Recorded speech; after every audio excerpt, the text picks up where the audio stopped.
এবিধ যাদুকৰী তেল খাই আজি কেইদিনমানতে মই মোৰ পেটৰ চৰ্বি কমাবলৈ সক্ষম হৈছোঁ। যিসকলে মোৰ ভিডিঅ' চাই থাকে তেখেতসকলে জানেই যে মোৰ মাজতে খুব বেছি পেটটো বাঢ়ি আহিছিল আৰু গতিকে চৰ্বিটো কমাবই লাগিব। গতিকে মই এই তেলবিধৰ সহায় ল'লোঁ আৰু এই তেলবিধ খোৱাৰ লগতে মই মোৰ ছালতো লগাওঁ, ৰাতি লগাই থওঁ আৰু মোৰ ছালখন উজ্জ্বল হৈ থকাৰ ক্ষেত্ৰতো এই তেলবিধে বহুত বেছি সহায় কৰিছে। তাৰ লগতে চুলি ভাল কৰি ৰাখিবৰ কাৰণেও এই তেলবিধ লগাব পাৰি আৰু বহুতখিনি হেল্থ বেনিফিট আছে এই তেলবিধ। গতিকে আপোনালোকে গম পাব এই যাদুকৰী তেলবিধ কি হয়। আজি মই আপোনালোকক মোৰ পেটটো চাবলৈ কৈছোঁ। মোৰ পেটটো চাওক, বহুতে কৈছিলে মানে মোৰ পেটটো বহা দেখিছিলে, নতুন খবৰ আছে নেকি সেইটোও সুধিছিলে বহুতে।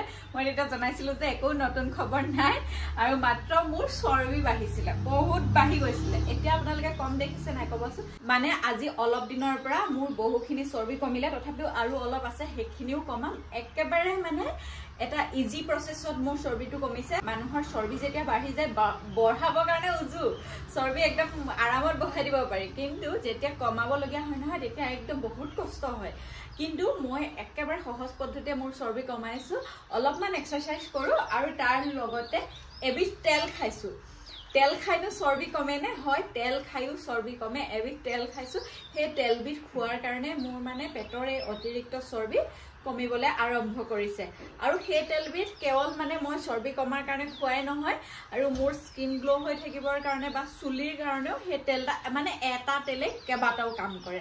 গতিকে আপোনালোকক তেলটোৰ সৈতে পৰিচয় কৰি দিম। আৰু আপোনালোকক যে কৈছোঁ তেলটোৰ কথা, তেলটো হৈছে এইটো নেচাৰ চিয়ৰৰ কালঞ্জি তেল, অৰ্থাৎ ব্লেক চিড অইল, মানে যিটো আমাৰ কালজিৰাৰ তেল হয়, কালজিৰাৰ পৰা প্ৰস্তুত কৰা তেল। আৰু এইটো 100% পিয়'ৰ এণ্ড কল্ড প্ৰেছ তেল হয়। আৰু সেইটো কাৰণে এই তেলবিধে মানে আমাৰ শৰীৰত খুব সোনকালে কাম কৰে। তাৰ লগতে ছালখন গ্ল' হোৱাৰ ক্ষেত্ৰতো বহুত সহায় কৰে আৰু চুলি কোচা ভাল হৈ থকাৰ ক্ষেত্ৰতো, চুলি সৰা, চুলি ফটা বা চুলি ৰিগ্ৰ'থ নোহোৱা এই সমস্যাবোৰ সোনকালে এই তেলবিধে ভাল কৰে। মানে এই তেলবিধ ছালতো লগাব পাৰি, চুলিতো লগাব পাৰি, তাৰ লগতে খাবও পাৰি। আৰু এই তেলবিধৰ আৰু দুবিধমান উপকাৰিতা আছে। ধৰক আপোনালোকৰ কিবা বিষ হৈছে, কঁকাল বিষেই হওক বা আঁঠুৰ বিষেই হওক, কিবা গাঁঠিৰ বিষেই হওক, এনেকুৱাতো আজিকালি বিষ প্ৰায় সকলোৰে থাকে। এই তেলটো আপোনালোকে লগালে বহুতখিনি উপশম পাব। মই একেবাৰে ভাল হৈ যায় বুলি নকওঁ, কিন্তু উপশম আপোনালোকে পাব। কিন্তু যে এইটো শৰীৰৰ পৰা অতিৰিক্ত চৰ্বি হ্ৰাস কৰা, তাৰ লগতে ছাল উজ্জ্বল কৰাত আৰু চুলিৰ কাৰণে আটাইতকৈ ভাল এইটো তেল।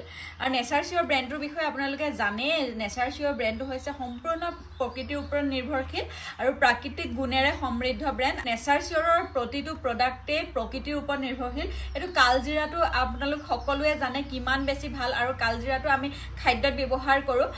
গতিকে আমাৰ স্বাস্থ্যৰ কাৰণেও কিমান বেছি ভাল, কিমান বেছি উপকাৰিতা আছে কালজিৰা আপোনালোক সকলোৱে জানে।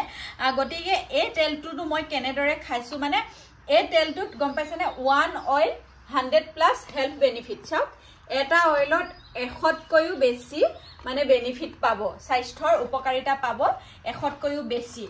গতিকে এইটো কেনেদৰে সেৱন কৰে মই আপোনালোকক দেখুৱাওঁ। আৰু চাওক, তেলৰ বটলটো এইটো হয়। আৰু এই তেলটো যদি আপোনালোকে কিনিব বিচাৰে, আপোনালোকে ভিডিঅ'টো চাই যদি ভাবে যে এই তেলটো আপোনালোকৰো কামত আহিব, আপোনালোকে ব্যৱহাৰ কৰি চাব পাৰে। আৰু কিনিব পৰা লিংক মই কমেণ্টত পিন কৰি থৈছোঁ, সেই লিংকত গৈ আপোনালোকে কিনিব পাৰিব।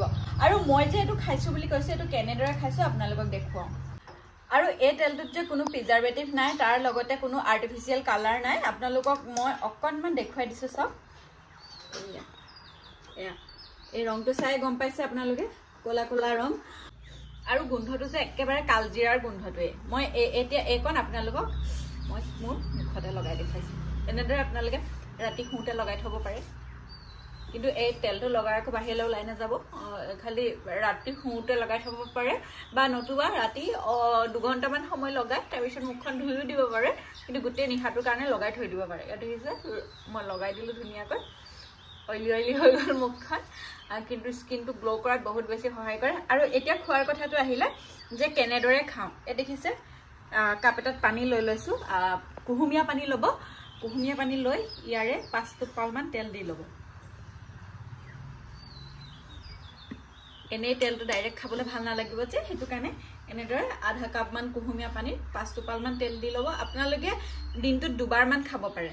কেইদিনমান খোৱাৰ পিছতে তাৰ মানে এসপ্তাহমান খোৱাৰ পিছতে আপোনালোকে ৰিজাল্ট দেখিবলৈ পাব কিন্তু তাৰ ক্ষেত্ৰত আপোনালোকে অলপমান এক্সাৰসাইজ কৰিব লাগিব তাৰ লগতে খাদ্যাভ্যাসটো কিছু হাল সলনি কৰিব লাগিব আৰু তেতিয়াহে মানে প্ৰকৃত ৰিজাল্টটো পাব